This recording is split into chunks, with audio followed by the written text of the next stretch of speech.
All right, welcome back to week 2. Hopefully, last week got your feet wet, started learning on some of these things about your nutrition. One of the things that we talked about was how long your goals are going to take, right? And how long they should take. So, if you average out, I think we said between a half a pound and 2 pounds a week. Let's shoot for the moon here. Let's take kind of number you have in mind. If you want to lose 50 pounds of body fat, it's going to take around 25 weeks. That's 6 months. That's right at 6 months. That gives you an extra week for some leeway, and that's crushing it for 6 months. That can be a little discouraging for some people, though. I promise you, when you see that first 10 pounds go down, you're never going to want to turn back. What I do know for certain, pretty much regardless of where somebody is, that it's going to take a while, and that is going to require a lot of consistency over time. Where a lot of people end up is they do good for a week or 2 weeks, and then they fall off for a week or 2 or 3 or 4 or 5 or 6 weeks, and then they get back on, and they do this cycle, and they say, I've been doing this for 6 months, and it's like, we haven't actually been doing this for 6 months. We count the periods where we've been consistent with things.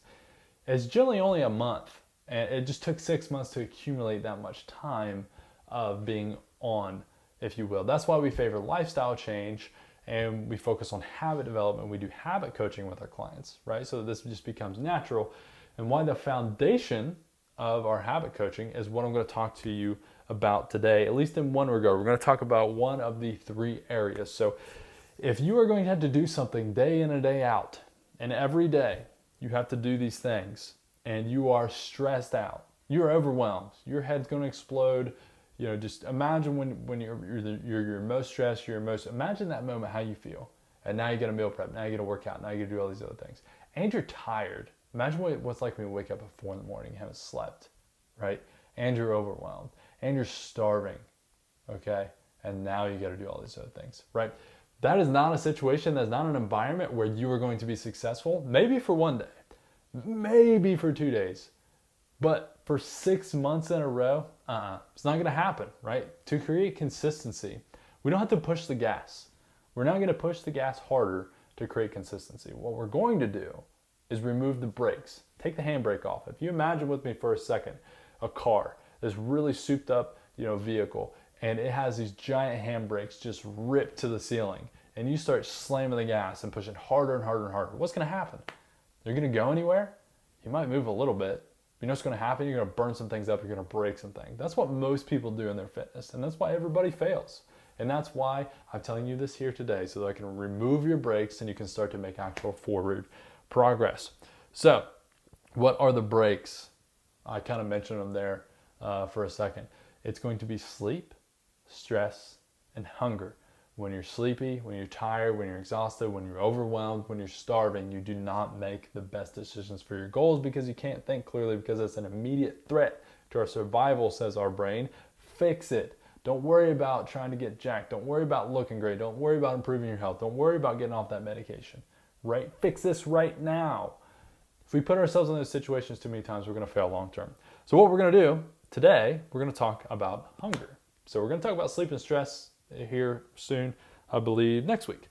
And we're going to talk about hunger today, and we're going to talk about meal prepping here in 2 or 3 days from now. So let's talk about hunger stopping meals and what those look like. So there are these Fab 4 of ingredients, if you will, when we're talking about stopping hunger and meals that are going to leave you full for a really long time, even if they're low calorie meals. Okay, so the first thing is going to be protein.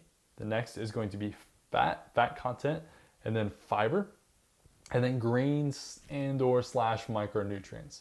So greens, micronutrients, it's going to be the same as the protein piece, so we're going to kind of save that for last. It just works slightly differently.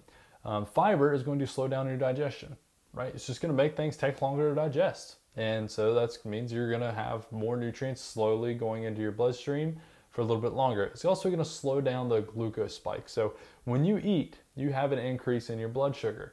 Now you pretty much get an equal and opposite. It doesn't always work like that in the real world, but you get an equal and opposite for demonstrated purposes, increase and decrease in your blood sugar. So that means if it goes up really fast, it's going to come down really fast. What happens when something is flying down towards the water, towards the surface, towards baseline, and it's going really, really fast? Is it going to hit the water and glide? No, it's not. It's going to dive below and then it'll float back up to the top, right? That's what happens when you blood sugar. So when you spike it, you eat a lot of carbohydrate or a lot of simple carbohydrate, flies up, 45 minutes later, it comes flying back down, and that's when you feel sick and kind of nasty, but then you get that like weird starving hunger again an hour or 2 hours later, and then you get these wild swings. That's how most people live their lives. It's very miserable if you ask me. I would not want to do that. Now, if you eat something a little bit more stable, it kind of comes up, and it peaks, and it comes back down, and that takes 4 or 5 hours, and then you're, by that time, have access to better food, and you're not, like, shoot, now I'm stuck at work, I'm starving, I got 3 more hours, and then by the time you get off, you rush through the drive-thru, right? That's the situations we want to avoid. You see how this may work now. So fiber is going to be really important in that equation for those reasons. Fat, when we talked about fat content, dietary fat. By the way, I don't think I mentioned this the other day. Dietary fat and body fat, 2 different things, right? They're both lipids, but they're different. They're different things. So don't worry about getting fat from eating fat. Fat is essential, especially if you're a woman, but pretty much for everybody. Is what our hormones are made of, is what our cell walls in our body are made of. If you don't have this, you will die. Okay, so pretty important. But fat is going to do pretty much the same thing that fiber does, but because it's so dense, because the molecules are so dense, they contain a lot of calories, it is going to take longer for those to digest. And it's also because it's an essential nutrient, our body is looking for it. Okay, but not to the degree that it is looking for protein. There's something called protein leverage hypothesis, and I'm going to nerd out on you for a minute because this is really cool. Protein leverage hypothesis basically says that all mammals, and this is also true in humans, they found, so we studied both, will eat until they get the right amount of amino acids in their blood. Why is this? Because amino acids, being the building blocks of our cells are constantly turning over. You're constantly killing cells and building cells, killing cells and building cells inside your body.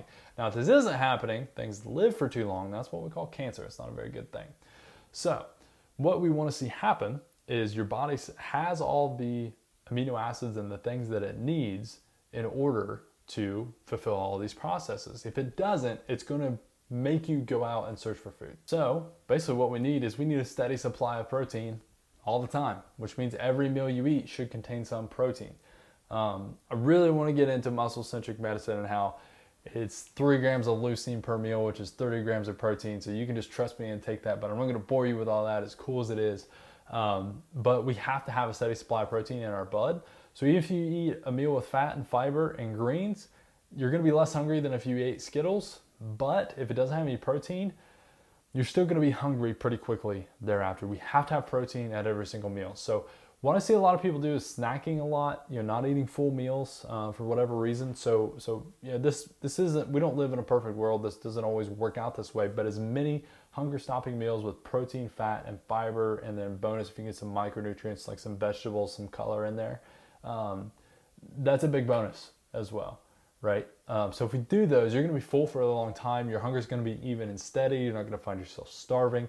And then if you're not eating very many calories, which you're going to be eating less calories than what your body wants you to, because that's how you lose body fat, then you're going to be able to deal with your hunger, right? We don't want to just completely say, hey, I'm going to fast, going to do whatever. Those tools can be great. It's really great. In certain situations, I tell clients, depends on the person, hey, you're going to be hungry. Get over it, right? It's going to happen, okay? You got to learn to deal with it.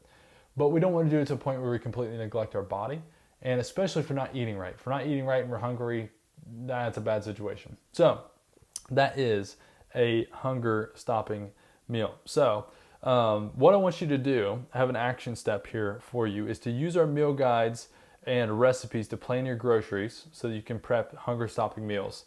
And then in a couple days, I'm going to have you watch the meal prep video. So before you watch this meal prep video in a couple days, I'm going to link for you in your tasks, just like this one.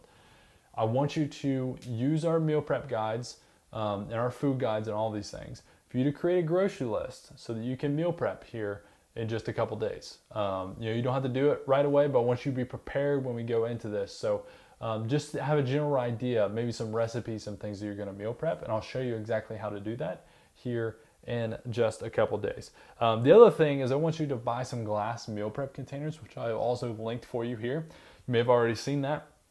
There's a link, it's an Amazon link, I think, to some glass meal prep containers. Here's why I like glass. One, you're not gonna get plastics in our body. We eat a lot of plastic. It is not good for us, okay? There's the biohacker in me coming out. probably need to be, especially microwaving, please get glass meal prep containers. I don't think metal is a good idea to go in a microwave, but glass meal prep containers, also, they're a lot more durable, and it's just something nice about eating out of not a flimsy little container, right? So I've linked those for you. They're nice and big. That way you can fit all your food in there easily and you're not flipping food all over your break room table. So check those out. I have those linked there for you. Pick those up and then let's do some meal planning, okay, before we go through this meal prep guide here in just a couple of minutes. So that's it for today. I'll see you in a couple weeks or in a couple days, and we will talk more about how to prep your food.